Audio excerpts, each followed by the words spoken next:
Hey everyone, Sam Signorelli, H1 Fencing. Welcome back to Can Haz Armory. Today we're going to do a couple things with a Favero reel, replacing the plug head that got ripped off, and replacing the brake inside. So let's go over the brake real quick. I'll leave what we do first.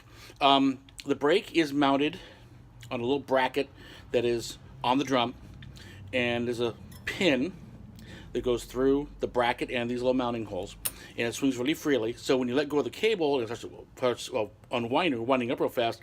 This will swing up and come into contact with the underside of the lid and slow the reel down, so that between the slow down retraction speed and the spring at the back end of the plug head, it doesn't slam into the housing so hard that it breaks the cable. It's actually a really good system. For some reason, these disappear. I don't know why.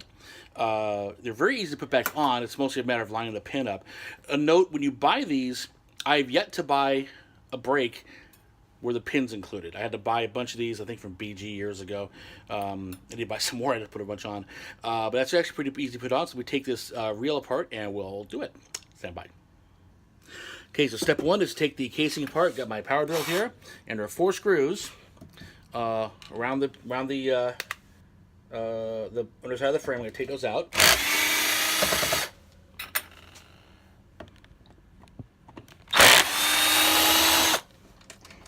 A little longer. There we go.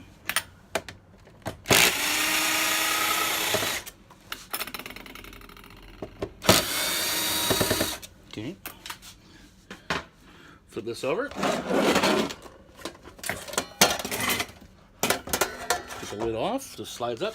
And there's the inside of the reel. And if you look inside, first off, here's the inside of the reel. And you can see right here, that's a track where the brake's been rubbing on around the entire interior of the lid to slow everything down. So, you see right here is where the bracket is. Now, there's no pin, there's no brake. So it's going to fit right between these 2 brackets there. That's what's going to go. And it's going to swing up this way against the lid when it's down. So again, putting the pin in is only moderately difficult because having to get through that back side, I find that a pair of pliers, needle nose, really helps. So I'm going to pull mine out. First I'm going to do is I'm going to take the pin, slip it through the bracket hole here and then through the bracket hole there on the brake. Pull a little way in, and then grab the pin with the pliers, pull up a little bit so it'll hold it in place. That's the problem, keeps losing it. There you go. Now that's the easy part. However, I have to get to the other side, and now because of a little bit of tension, it's not going to be a little more difficult. I'm going to push the brake all the way over so it's against the bracket, and then grab that pin, fit it through the hole in the other side of the brake, and then through the hole in the other side of the bracket. Almost there, I can see it. That's the hard part, lining it up.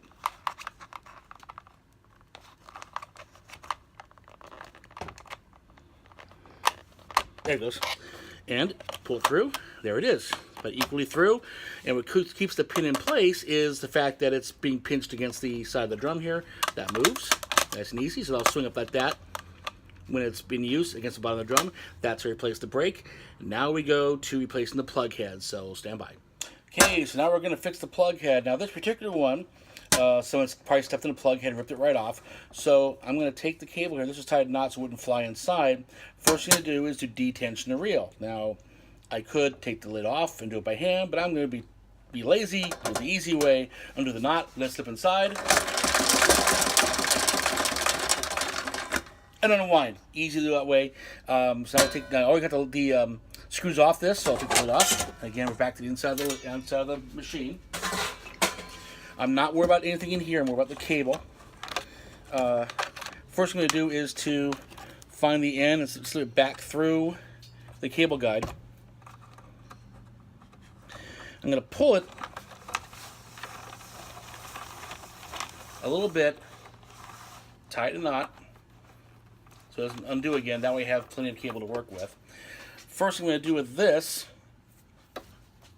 is to get some wire to work with. Now, this particular cable is not the Favero cable. This is something that the last person to repair this reel did. They bought some cable at a store. It's not the stuff that I would usually use. It's got 4 conductors, opposed to 3. That's not a big deal. It's just not the Favero cable, but it does work. That's what I'm going to use because they didn't want to replace it. So first I'm going to do is about an inch or so from the end. I'm going to fold it over. And what I'm doing is I'm putting some tension on the outer casing. So I take my knife and slice across here. That tension will split the casing open. I don't want to do it too hard because I don't want to cut through the wire. Easier with a new blade. And you can see cable housing splitting open there. I'm going to fold again as I'm putting the split on the side versus the top. Do it again. I'll line the split up a little more that way. There it goes. Splitting a little more. And I'm going to go around until I got it all done.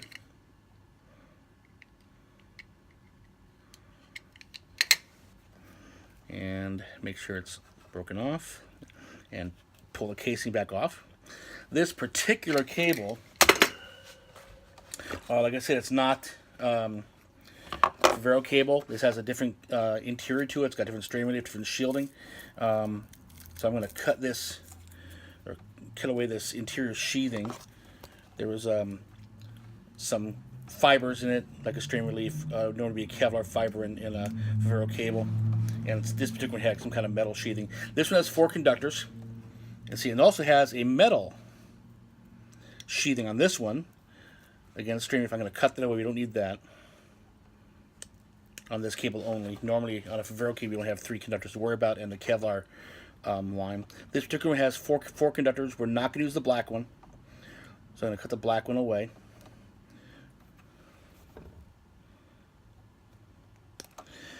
We have 3 conductors now, red, white, and green. Normally it's red, white, and brown. I got the Favero stuff.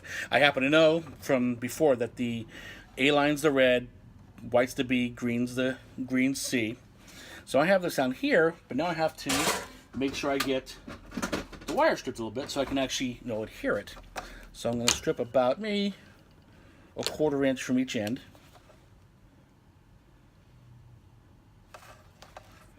You can see right there, stripped off a little bit from each side.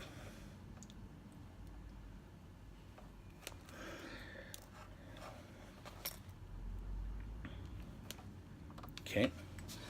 I'm going to make sure these are wound tight. There's no excess line hanging off, because if I have one strand coming off and touching something else, it'll cause an issue. It'll ground it out. Next, I'm going to tin the wire. So I have my little helping hand here. I'm going to put that in there, hold it in place.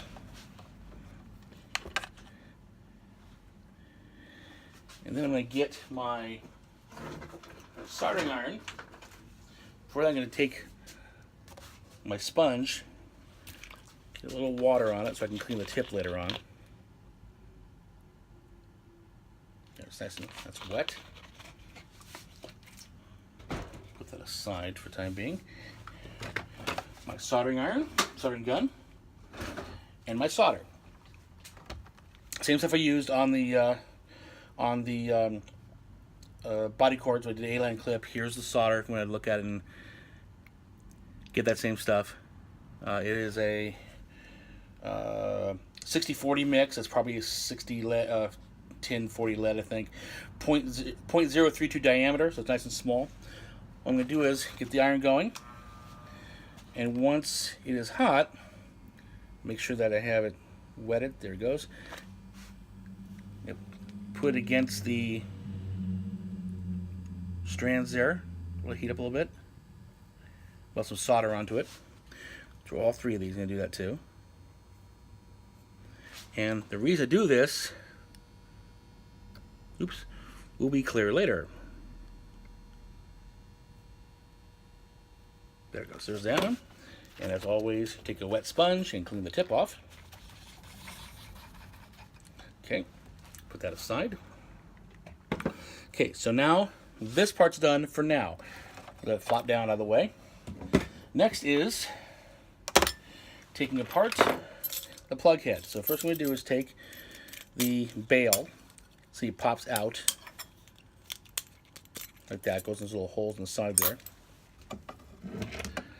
Take it apart. Again, screwdriver. All the parts can go into my little magnetized tray here so I don't lose them. Make sure the nuts are out.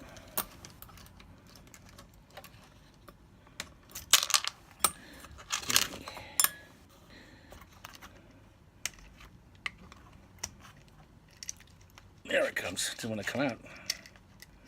Sometimes the nuts do not want to come out.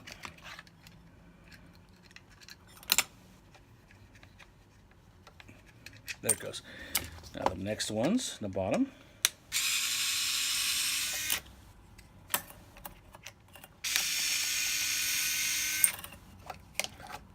That one's kind of rusted. I'll leave it there.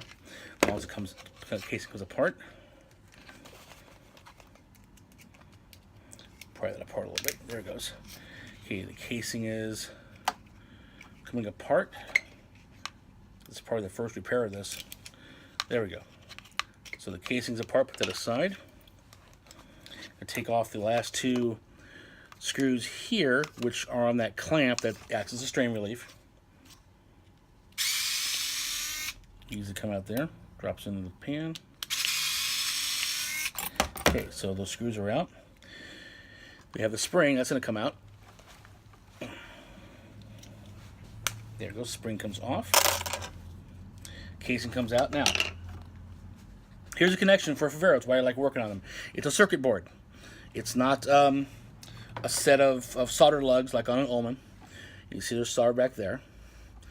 We have here is a wire sheath. It acts as a strain relief. So I'm going to have to replace that. That's a little chewed. I'm going to cut this apart right now so I can work on it. That's off. I'm going to toss that away. Pull a new one out. Also to pull out my rubber bumpers that I do. Because when I work on these reels, I like to have something on the back side to prevent the cable from getting, the spring from being sucked into the inside if the cable gets chewed up. This gives them one good shape. So first thing I do now is to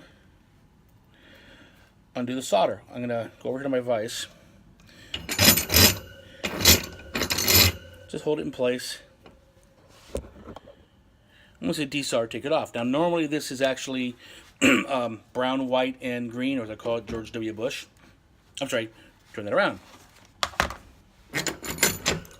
There we are. Now it's white and green. Now it's George W. Bush. In this case, George W. Red. So I'm going to unsolder this, put some heat on that pipe pad until it melts, and the wire comes off. Now sometimes there's not a lot of solder on these pads, so I'll put more solder on to melt it directly onto the pad. Not laying out a whole long time, because if I do that, I might actually remove the solder that holds these receiver ports in place. Then it's a pain to fix. Now, before I start anything on, let's go back to the cable here. Okay, the end that I had done, and there it is. So, first thing I'm going to do is to slip this bumper on. That'll come up later. So the buzzing you're hearing is the fact that I have the reel plugged into the back side and it's shorting across. Ignore that buzzer sound. That goes down there. Then I'm going to put on the new sheathing. And this is where it's hard sometimes to turn the sound off. Someone's want to go through, especially if the wire's all kinked up.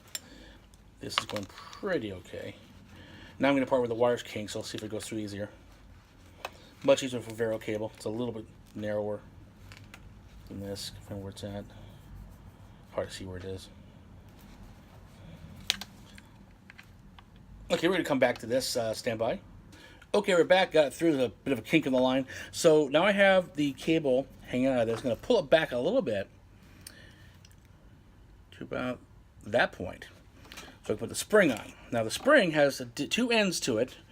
One is kind of wraps around. The other side has a little bit of a tab on it. That tab goes into the cases. This tab goes to the front. So I'm going to put on that way. The reason I pulled this casing back was so the ends of the wire wouldn't catch in the spring and hook up on it. So that's going to down there for the time being. Now I'm going to pull this out. And now comes the easy part, soldering it back on. So back over to here, hang on a second. And again, it's going to be George W. Bush, or in this case, Red W. Bush. That's the nice little mnemonic. Now here's where this tinning comes in handy. When I put the solder, heat to apply the solder, the pad and this tin are going to melt and run together and help hold it together. It makes it easier for me to make sure it attaches. So hang on here. We're going to turn on, apply the heat, and put it on. And it melts together. Hold it till it solidifies. Turns nice dull gray. Okay, now go to the white one. Same thing. Remember I said about no extra wires hanging off. If I hadn't tinned it, because the wires are under control, you might have a single strand that would be hanging off, touching one of the other ports, and you'd have a grounding issue if the reel wouldn't work properly. That's kind of important to make sure that works right. So here we are, and there's your connections. Okay. Now, as far as putting it back together again, next step is to pull that sheathing all the way back up, just to where the wire jacket stops, so right about there. I'm going to tie a knot in it. It's a strain relief knot. What happens is if you don't have the brake, or if you do some Ullmans too, if the thing slams back in the housing too hard, then the knot will slam against that one clamp we had, and that will take most of the strain of the reel, of the cable hitting the reel. I'm going to tie it so it's a nice tight knot, relatively close up there, and then we're going to go back to our. Where's the casing? There's the casing. Here's the casing. First thing I'm going to do is I'm going to put that clamp back on where it goes. I'm not going to do it very tight. Just going to get the thing started.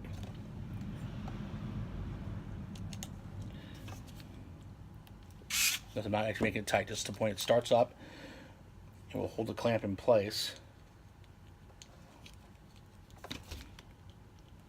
Oops. Okay, and the reason that, so I can now pull this all the way back to there, because you want the strain relief knot right against the bracket. Now I'm going to tighten it up.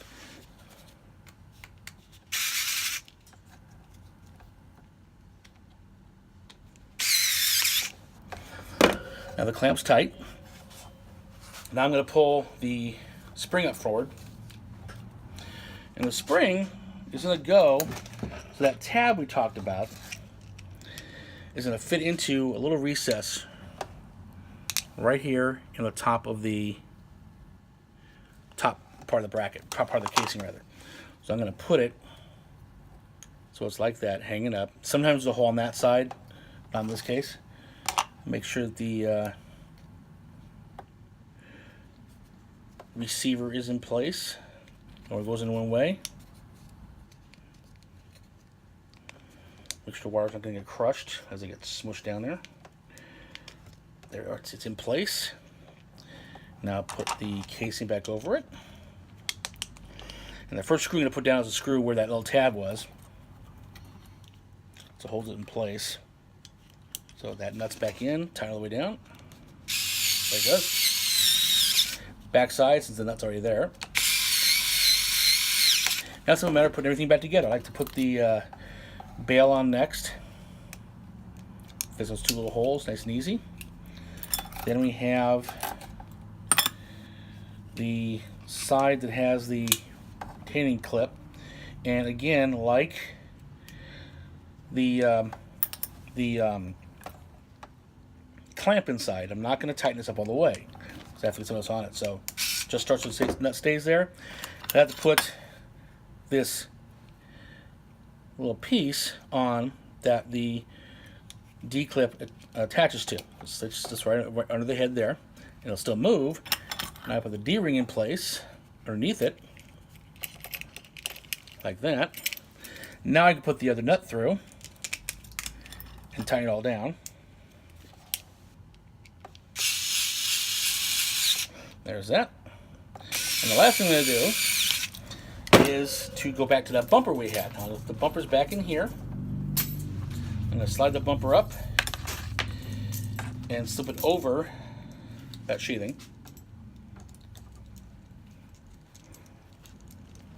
So that'll do is that'll help keep the spring from being sucked inside the reel. Okay, now I'm going to go ahead and take the knot out of this and retract it all the way. Remember though, this thing is basically slack, so you can not have to wind the reel up. You can put 9 to 12 revolutions on this reel. I tend to put 11 on it. And we turn it down so you can see. All I'm doing is taking a cable and winding it up. 1, came off the tongue. 2, 3, 4, 5, 6, 7, 8, 9, 10, 11. Okay, so it's all wound up. Now what I'm going to do now is I'm going to pull the cable all the way out, because sometimes it gets loose in here, and that's when the cable wraps around itself and binds up. Also make sure that when it stops rotating, that the cable's all the way played out. I don't want to leave like a turn or two on it. So still coming out. Okay, now it's all the way out. All the cable's played out, so it's properly wound up. Now let it go. I'm guiding with my hand because the brake's not being effective yet.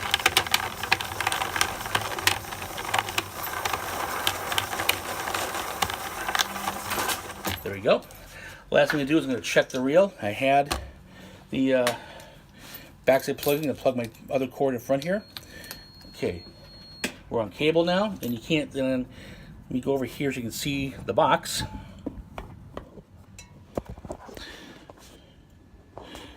Turn it around real quick here.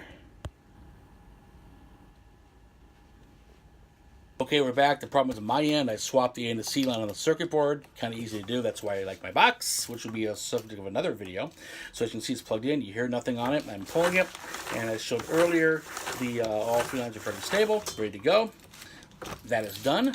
All I'll do is put the casing back on. This reel's ready to go. And that's how I fix the plug head and the brake on a Favero reel. As always, happy armoring.